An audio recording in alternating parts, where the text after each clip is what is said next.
everybody, JC here with another T&I toy review. And for today's review, we're going to take a look at the new DC Collectibles, the new Batman Adventure 6-inch, the yellow-skinned Wacky Man, or better known as the Creeper.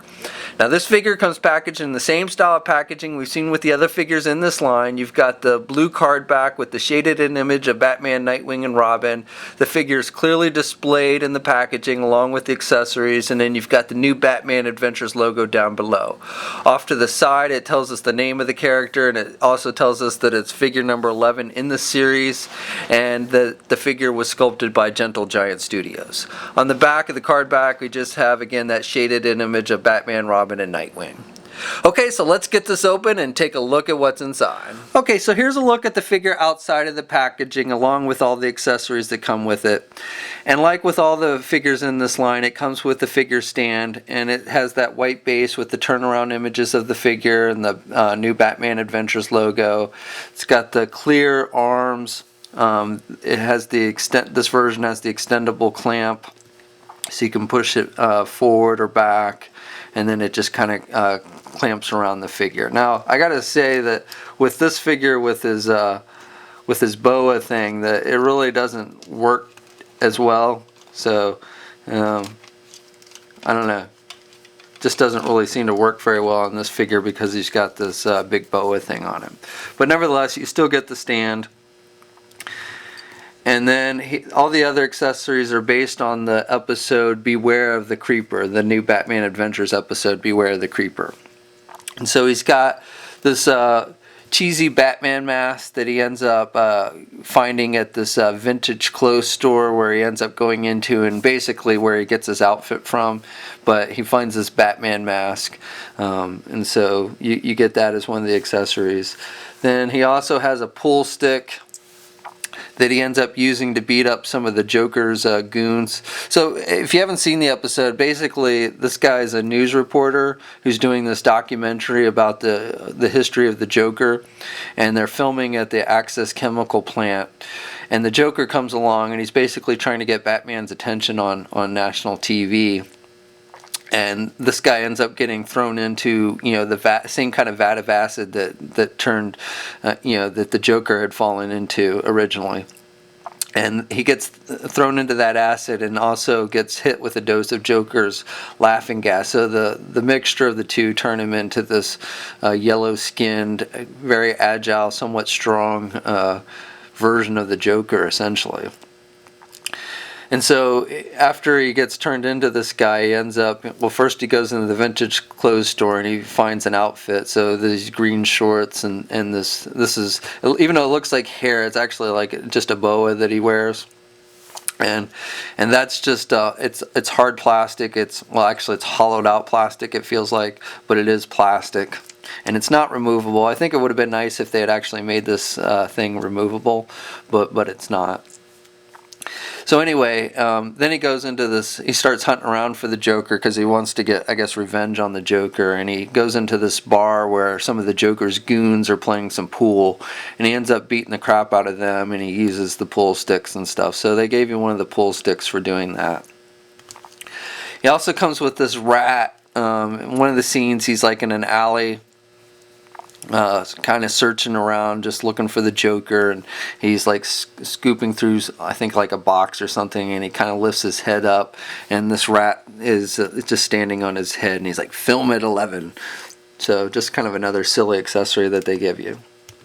Then finally, like with all the figures in this line, they give you three different pairs of hands. So the pair of hands that come with the figure when you take it out of the packaging are closed-fisted hands. Then he's got some kind of creeper, like clawing hands. So he's got a pair of those. And then he's got a pair of open hands to like grip things like the pool stick. And switching out the hands are easy, just like with all the figures. You just pull them out. They got the little pegs. And then you switch them up with whatever mix of pair of hands that you want to use.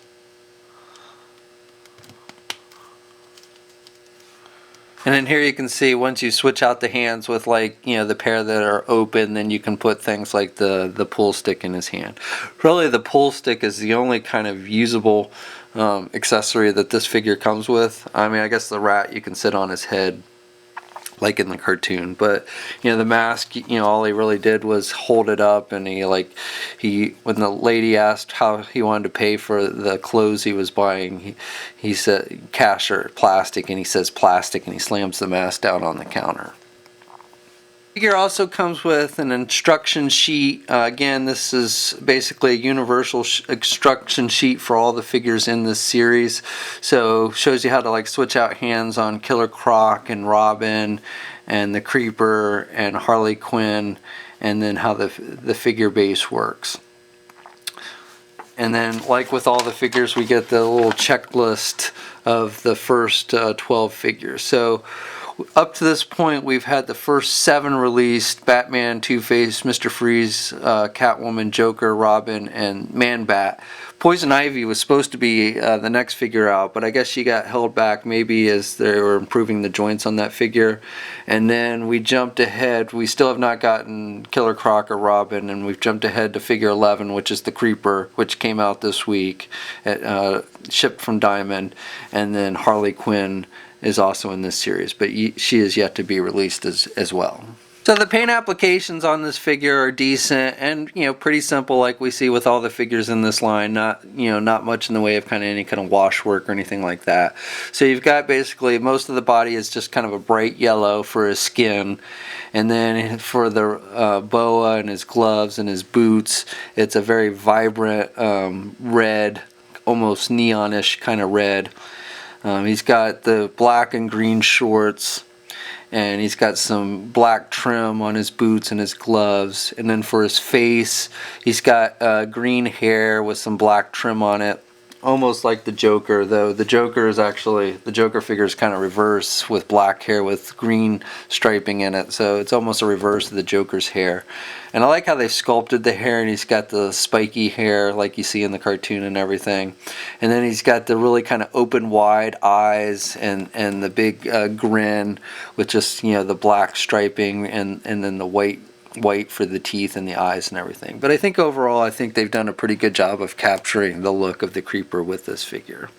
And as I mentioned, the boa is just it's hard plastic. It almost feels like a hollowed out piece of plastic, and it's not removable. And not a whole lot in the way of any kind of paint blemishes. A little bit of yellow shows up on the one hinge of his right hand, but nothing terribly major as far as any kind of paint blemishes on this figure. Though I guess there is maybe a little bit of paint clumping here on his shorts. It's nothing too noticeable, but I guess here you do see a little bit of, it looks like a little bit of clumping paint on the black stripe. But again, nothing too major. So the figure stands, if you count to the top of his boa or the very tip of the spikes on his hair, he's about 6 1/4 inches tall. And he's about the same height as the Joker. Again, with his boa, he's maybe a little bit taller, but they're about the same height. Same with Batman. So I would say the scale overall is pretty good with this figure. Okay, so articulation on the figure is about par with what we've seen with the other figures in the line. However, it is a little bit limited due to things like the boa on his back limit some of the articulation on this figure. So the head is on a ball joint, and so it can look left and right, and it's got some up and down movement, which is pretty good, and you can kind of tilt it to the left and to the right. So pretty good movement there. You've got the standard ball hinge joints at the shoulder. However, with the way the shoulders are sculpted, he can get his arm up about that much. And then his rotation is also limited because of that boa. So he can't really do his arms all the way back. So that's about as much back as you can do the arms. Now the elbows are single hinged elbows, and they do swivel. So he's got the swivel at the elbow. And he's got pretty good bending at the elbow, and then he's got the swivel and the hinges at the wrists, so he's got pretty good up and down movement there with the hands. There is no midsection articulation on this figure. There is a waist swivel, and then he's got the same kind of joint construction at the waist for the legs. and so he can do the splits good. And he can get his leg forward about that much. Now again, because of this boa thing, he can't really do his legs back very much. There's no thigh swivel, there's no swivel at the knee. He does have a single hinged knee, so he can bend his knee about that much. He does have a swivel at the boot cuff, and then he does have ankle pivot. And then no peg holes on the bottom of his feet on this one. Okay, so that's my review. Overall, I think this is a pretty good figure for the most part. I think the paint applications are decent, and I think they did a good job of capturing the overall look of the character. I do kind of wish that perhaps this boa piece was a removable piece. It does limit some of the movement of the figure, or maybe if they had made it a lighter material or something, I don't know. But it does limit some of the movement of the figure, and it also makes the figure a little bit top heavy, so it does sometimes have a tendency to fall backwards or forwards because it's just kind of top heavy because of that piece. But otherwise, I think it's a nice figure. The accessories are decent. You know, like with all the figures, they're episode specific, and so you can't do a whole lot with them. But it is kind of cool to see things that were used in the cartoon and everything. So overall, I would say if you're a fan of the line and you like the character, then this is definitely one that you're going to want to add to your collection. As I said before, this figure is shipping from Diamond this week, so you should be able to find it at your local comic book store. We'll have a full gallery of images for the figure over at toynewseye.com. There's a link in the description below. And as always, we ask, please like the video if you're so inclined. Leave a comment, let us know what you think. And if you haven't already, please subscribe. And until next time, I'll catch you later.